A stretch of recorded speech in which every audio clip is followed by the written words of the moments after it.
जय श्री राम दोस्तों। आज हम वाल्मीकि रामायण लंका कांड की कहानी को शुरुआत करेंगे और कहानी को विस्तार से चर्चा करेंगे। अगर आप वाल्मीकि रामायण का बालकांड, अयोध्या कांड, अरण्या कांड, किष्किंधा कांड, सुंदर कांड की कहानी को नहीं सुना तो जरूर सुने। रामायण युद्ध कांड की भाग 1 में इस कहानी को आज सुनेंगे। 1. राम का समुद्र पर करने की चिंता। 2. वानर सेना का प्रस्थान। तो आइए कहानी को सुनते हैं। हनुमान के मुख से सीता का समाचार पाकर रामचंद्र जी अत्यंत प्रसन्न हुए और कहने लगे, हनुमान ने बहुत भारी कार्य किया है, भूतल पर ऐसा कार्य होना कठिन है। इस महासागर को लांघ सकने की क्षमता गरुड़, वायु और हनुमान को छोड़कर किसी दूसरे में नहीं है। देवताओं, राक्षसों, यक्षों, गंधर्वों तथा दैत्यों द्वारा रक्षित लंका में प्रवेश करके उसमें से सुरक्षित निकल आना केवल हनुमान के लिए ही संभव है। इन्होंने समुद्र लंघन आदि कार्यों के द्वारा अपने पराक्रम के अनुरूप बल प्रकट करके एक सच्चे सेवक के योग्य सुग्रीव का बहुत बड़ा कार्य संपन्न किया है। स्वामी द्वारा दिए गए कार्य को सेवक उत्साह तथा लगन से पूरा करे तो वह श्रेष्ठ होता है। जो सेवक कार्य तो पूर्ण कर दे किंतु बिना किसी उत्साह के पूरा करे, वह मध्यम होता है और आज्ञा पाकर भी कार्य न करने वाला सेवक अधम कहलाता है। हनुमान ने स्वामी के एक कार्य में नियुक्त होकर उसके साथ ही दूसरे महत्वपूर्ण कार्यों को भी पूरा किया है और सुग्रीव को पूर्णतः संतुष्ट कर दिया है। आज मेरे पास पुरस्कार देने योग्य वस्तु का अभाव है। ये बात मेरे मन कसक उत्पन्न कर रही है कि यहाँ जिसने मुझे ऐसा प्रिय संवाद सुनाया, उसका मैं कोई वैसा ही प्रिय कार्य नहीं कर पा रहा हूँ। अतः इस समय मैं इन महात्मा हनुमान को केवल अपना प्रगाढ़ आलिंगन प्रदान अपना सर्वस्व से समर्पित करता हूँ। ऐसा कहते कहते श्री रामचंद्र जी के अंग प्रत्यंग प्रेम से पुलकित हो गई और उन्होंने अपनी आज्ञा के पालन में सफलता पाकर लौटे हुए पवित्रात्मा हनुमान जी को हृदय से लगा लिया। फिर थोड़ी देर तक विचार करके रामचंद्र जी ने सुग्रीव से कहा, हे वानर राज, जानकी की खोज का कार्य तो सुचारू रूप से संपन्न हो गया, किंतु समुद्र की दुस्तरता का विचार करके मेरे मन का उत्साह पुनः नष्ट हो रहा है। महान जलराधि से परिपूर्ण समुद्र को पार करना अत्यंत कठिन है। ये कार्य कैसे हो पाएगा? राम को इस प्रकार चिंतित देख सुग्रीव ने कहा, वीरवर, आप दूसरे साधारण मनुष्यों की भांति क्यों संताप कर रहे हैं? जैसे कृतघ्न पुरुष सौहार्द को त्याग देता है, उसी प्रकार से आप भी इस संताप को त्याग दें। जब सीता जी का पता लग गया है तो मुझे आपके इस दुख और चिंता का कोई कारण नहीं दिखाई देता। मेरी वानर सेना की वीरता और पराक्रम के सामने ये समुद्र बाधा बनकर खड़ा नहीं हो सकता। हम समुद्र पर पुल बनाकर उसे पार करेंगे। परिश्रम और उद्योग से कौन सा कार्य सिद्ध नहीं हो सकता। हमें कायरों की भांति समुद्र को बाधा मान निराश होकर नहीं बैठना चाहिए। सुग्रीव के उत्साहपूर्ण शब्दों से संतुष्ट होकर राघव हनुमान से बोले, हे वीर हनुमान, कपिराज सुग्रीव की पुल बनाने की योजना से मैं सहमत हूँ। ये कार्य शीघ्र आरंभ हो जाए, ऐसी व्यवस्था तो सुग्रीव कर ही देंगे। इस बीच तुम मुझे रावण की सेना, उसकी शक्ति, युद्ध कौशल, दुर्गों आदि के विषय में विस्तृत जानकारी दो। मुझे विश्वास है कि तुमने इन सारी बातों का अवश्य ही विस्तारपूर्वक अध्ययन किया होगा। तुम्हारी विश्लेषण क्षमता पर मुझे पूर्ण विश्वास है। रघुनाथ जी का आदेश पाकर पवनपुत्र हनुमान ने कहा, हे सीतापते, लंका जितनी ऐश्वर्य तथा समृद्धि से युक्त है, उतनी ही वह विलासिता में डूबी हुई भी है। सैनिक शक्ति उसकी महत्वपूर्ण है। उसमें असंख्य उन्मत्त हाथी, रथ और घोड़े हैं।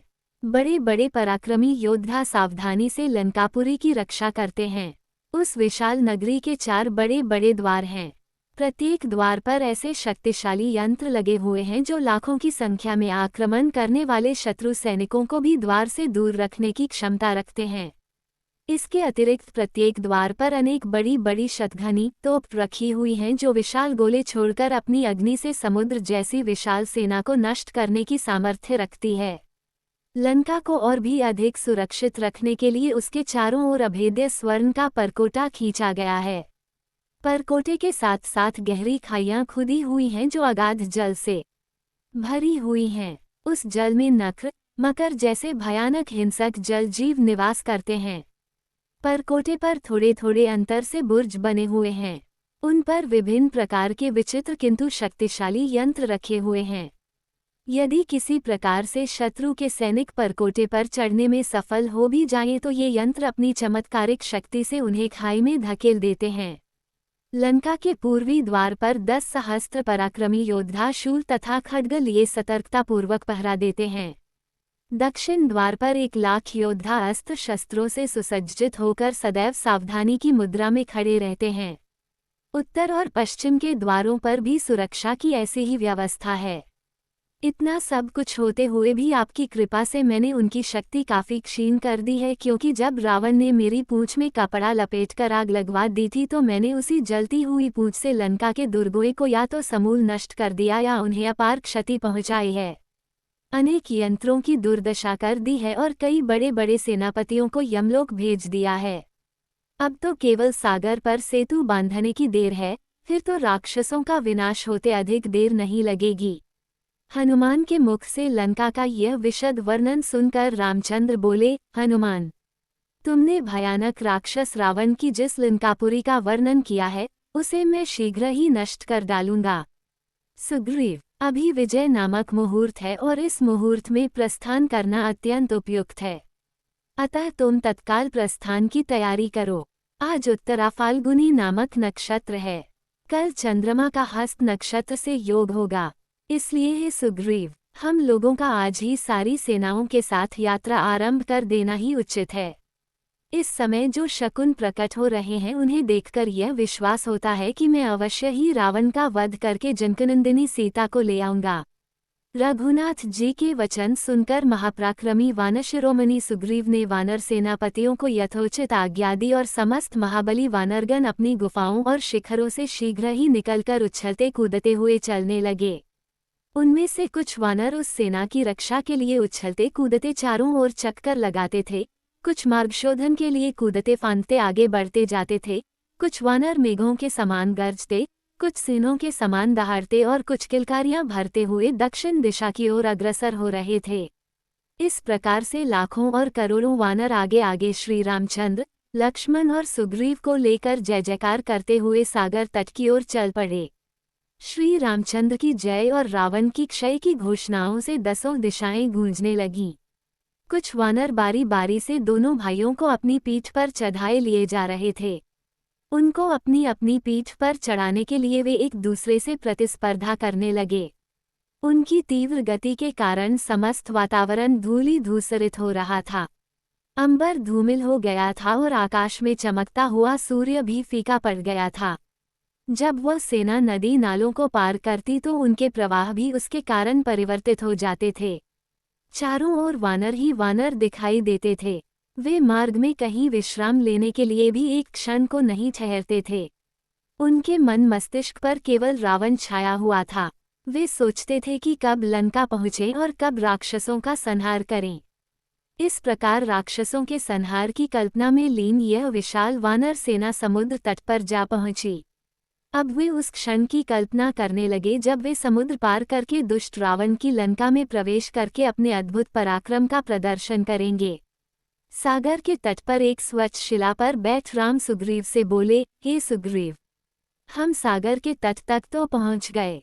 अब यहाँ मन में फिर वही चिंता उत्पन्न हो गई कि इस विशाल सागर को कैसे पार किया जाए। अपनी सेना की छावनी यहीं डालकर हमें इस समुद्र को पार करने का उपाय सोचना चाहिए। इधर जब तक हम इसका उपाय ढूंढें, तुम अपने गुप्तचरों को सावधान कर दो कि वे शत्रु की गतिविधियों के प्रति सचेष्ट रहें। कोई वानर अपने छावनी से अकारण बाहर भी न जाए, क्योंकि इस क्षेत्र में लंकेश के गुप्तचर अवश्य सक्रिय होंगे। रामचंद्र जी के निर्देशानुसार समुद्र तट पर छावनी डाल दी गई। समुद्र की उत्तुंग तरंगें आकाश का चुंबन कर अपने विराट रूप का प्रदर्शन कर रहा था। संपूर्ण वातावरण जलमय प्रतीत होता था। आकाश में चमकने वाला नक्षत्र समुदाय सागर में प्रतिबिंबित होकर समुद्र को ही आकाश का प्रतिरूप बना रहा था। वानर समुदाय समुद्र की छवि को आश्चर्य, कौतुक और आशंका से देख रहा था। दोस्तों, रामायण लंका कांड भाग 1 समाप्त हो गया है। अगर आप भाग 2 सुनना चाहते तो इंतजार करें और आप चैनल में नए हो तो चैनल को सब्सक्राइब करें और बेल आइकॉन को प्रेस करें। जय हिंद, जय श्री राम, भारत माता की जय।